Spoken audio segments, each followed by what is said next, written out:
মেয়েরা চোখের দিকে তাকাইলে পাগল হয়ে যায়, এই কারণে সালাম ভাই সানগ্লাস পরে। আসলে কি সত্য? আপনাকে বলা হয়তো নারী হৃদয়ের স্পন্দন, সেই সালাম ভাই হঠাৎ করে হারায় গেল, এর পেছনে কারণটা কি? আসসালামু আলাইকুম, আমি আপনাদের সবাইকে স্বাগত জানাইতেছি কেন্দ্র খেলার মাঠ থেকে, জয় প্রায় সরকারি উচ্চ বিদ্যালয়ের যে খেলার মাঠ। এই জায়গায় আমি যে গুণী ব্যক্তির সাথে দাঁড়ায় আছি, ওনারা সবাই চিনে। বাংলাদেশ যত বাংলা ভাষাভাষী গানের যত শ্রোতা সবাই এক নামে চিনে, আমাদের সবার পছন্দের বাউল সালাম ভাই।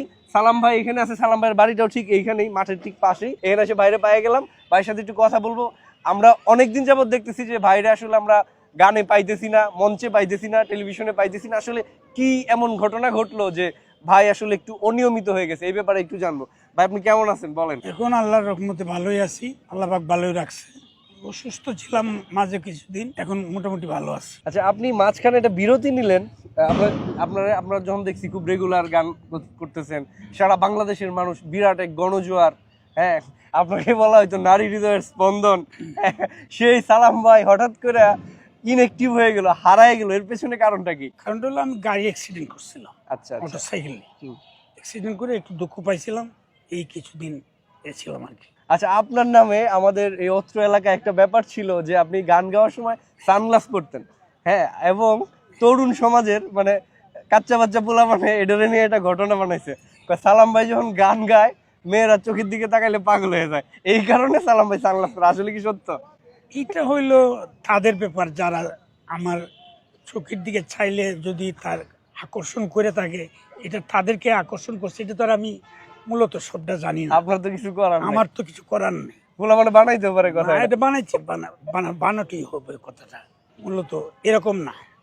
তো এখন আপনি আবার রেগুলার গান? হ্যাঁ, এখন আল্লাহর রহমতে রেগুলার গান করার এতে আসি, মাঠে আসি আর কি। আপনার কি নতুন কোনো গান আসতেছে? হ্যাঁ, অবশ্যই অবশ্যই আসবে। গান তো আপনি নিজেই লেখেন, জি। নিজেই সুর করেন, জি। নিজেই গান। জি, যাই পারি ক্ষুদ্র মানুষ হিসাবে আমার লিখনিটাও যদি মানুষের পছন্দনীয় হয়, এটাও রইল, অসুবিধা কি? আচ্ছা, আপনার অনুসারী যারা আছে তাদের মধ্যে কি আপনি আপনার যে ফিলোসফি, আপনার যে দর্শন, এটা কি আসলে ছড়াই দিতে পারতেছেন, বা এই ব্যাপারে আপনার কি অবস্থা? আপনার যে আপনার শিষ্যরা যারা আছে, আমরা তো জানি যে বাউলের যে দর্শন, এটা মূলত গুরুমুখী। আপনি আপনার গুরু থেকে পাইছেন, আপনার গুরু আপনার দাদা গুরুর কাছ থেকে পাইছে। তো আপনার যেখান শিষ্যের যে যারা আছে, আপনার শিষ্য হিসেবে শিষ্যের মধ্যে অনেকেই আছে গাইতেছে।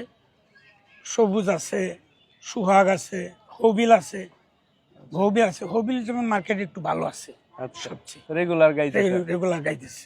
আর মেয়েদের মধ্যে রুবি সরকার আছে, সে গাইতেছে।